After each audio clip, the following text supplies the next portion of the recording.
morning, guys. We are out here on my home lake again, Lake James. It is Sunday, August 10th, 11th, I think. Anyway, had a little bit of time this morning, so I wanted to get out here on the lake and show you guys how to catch fish in the heat of the summer, the dog days of summer, right?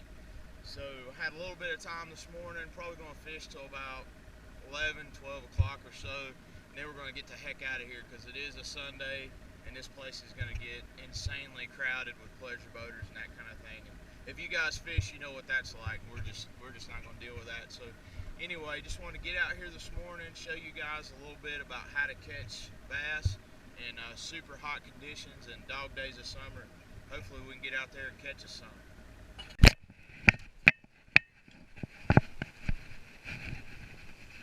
Right.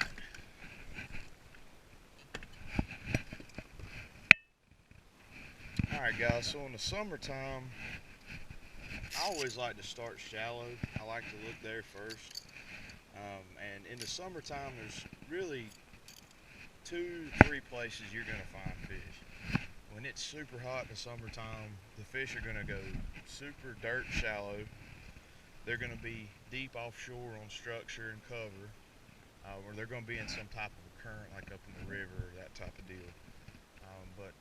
One of my favorite search baits in the summertime, I like to start off with topwater, is a good old buzz bait. This here is just a buzz bait with a toad. Just my favorite trailer, just something that I've got confidence in. But I like to start off using a buzz bait. So we're going to cover a little bit of ground this morning with some topwater with this buzz bait and see if we can't locate us some fish.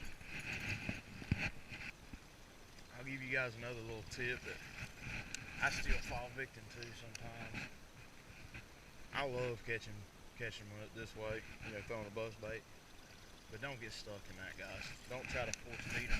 If they're not biting it, they're not biting it. As much as you love catching them a certain way, if that technique is not triggering strikes, try something else. Like I said, there'll be days that I'll get out here and I want to catch them doing one thing or the other, and I end up tying on a light line and a spinning rod. And that is not my favorite way to fish, but I still like catching them. And if you start off doing something and you're just not getting bit, then change. But don't fall victim to that. I have done it so many times. I'm hard-headed. Don't be like me. You get out here and ain't biting something, figure it out. That's part of the fun bass fishing. Figuring out the puzzle. Every day is like a puzzle. The fish are not always doing the same thing from one day to the next, or from 1 hour to the next. It's constantly changing. That's the only thing that's... There he is.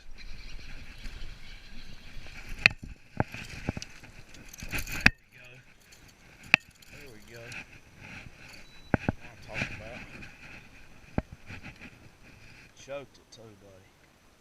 I'm talking about choked it. Gone. So,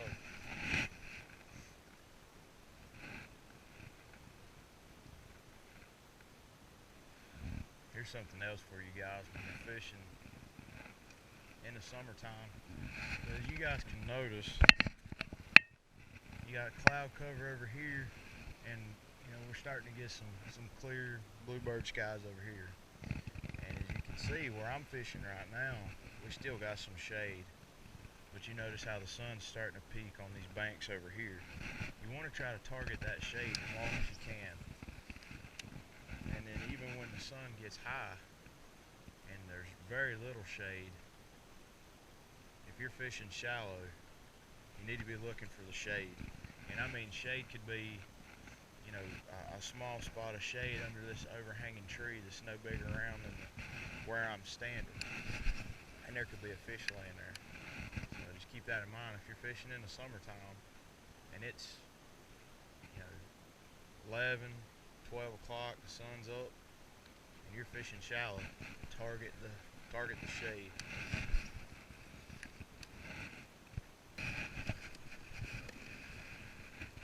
I've moved to another spot. Something else to look for, not all lakes have this, but these bluffy style banks are always usually good in the summertime, because if you notice, see how the sun's hitting these banks back here? I still got plenty of shade, and fish will relate to that. Plus they can move up and down in the water column. If they want to move up to feed, they want to go back down into the cooler water, they don't have to swim great distances. They can move up and down like they do in the wintertime. These bluffy style banks are good because it still gives us plenty of shade. So we might hit this with a jig for a little bit and see what we can come up with.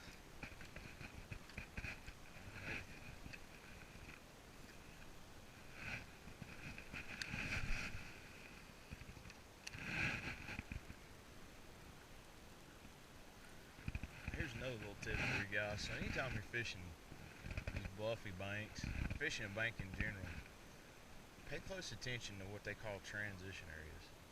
So as you can see, right now I'm sitting in 12 foot of water. The bank's relatively steep. We got some rock, we got some wood. But the bank, you can't tell, but if you look here on the graph, this bank is starting to flatten out. So it's going from a steep, bluffy bank, and then it's going to open up and it's going to transition to a flatter bank. And it's going to go from this kind of natural rock and this wood, and then we're going to run up here into some riprap.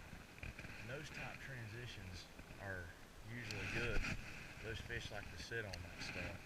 Anywhere on the bank where it goes from, say, big chunk rock to pea gravel, or it goes from wood to natural rock, steep to flat, those types of things, fish relate to change. They anything that's different. And I'll give you guys another example. Like when you're fishing docks, docks are a good place to key in the summertime, especially when the sun gets up, because they target that shade. But there's two docks in this little pocket right here. Now let's say there was only one dock, right? Well, that's one thing that's different in this whole pocket, is that one dock. So fish are going to relate to that for two reasons. One, it's something different amongst that big flat. Number two, they've got shade. So keep that in mind too, guys, when you're fishing. Fish relate to change, they relate to different things.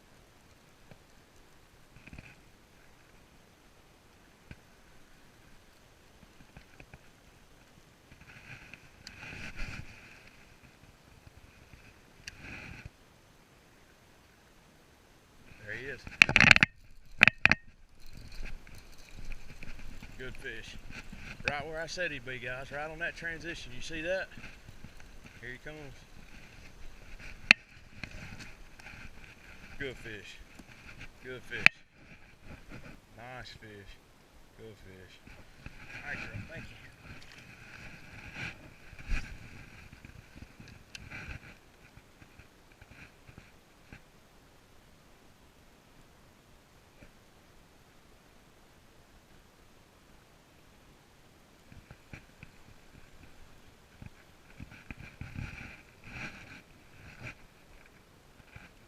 Morning, how y'all doing? Good, good. I fix to take the boat out. There you go. Yeah, I've had 4 bites. I've caught 2 of them. It's it's summer, so it's a tough time of year to try to bass fish. Need to be getting my boat out. Y'all going wakeboarding or surfing, or what do y'all like to do? Both. There you go.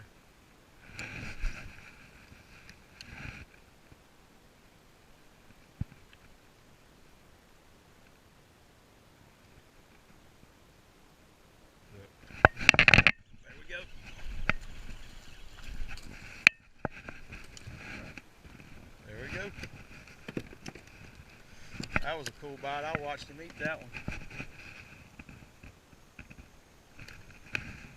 3 more coming.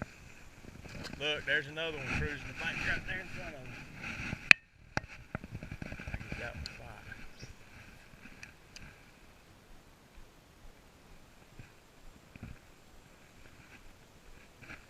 That's what I wanted right there, guys. Good frog bite. See if you guys can see this. So we're idling out of this creek. And anytime you're idling out somewhere to a new place, always be paying attention to your graph. As you can see right here, we got a big wad of bait in the middle of this creek right here. And there's a few little fish hanging around the side of it. We got some cover right there, got a little bit of a tree. So that would be a great place to check. You know, that bait's down in 26.5 foot of water. A couple of fish down there around it. That'd be a prime place to maybe throw a swim bait down there deep, or drag a jig or a worm around. I think we'll loop back around and give it a try. See if we can catch us a couple out here deep, and we'll go back shallow.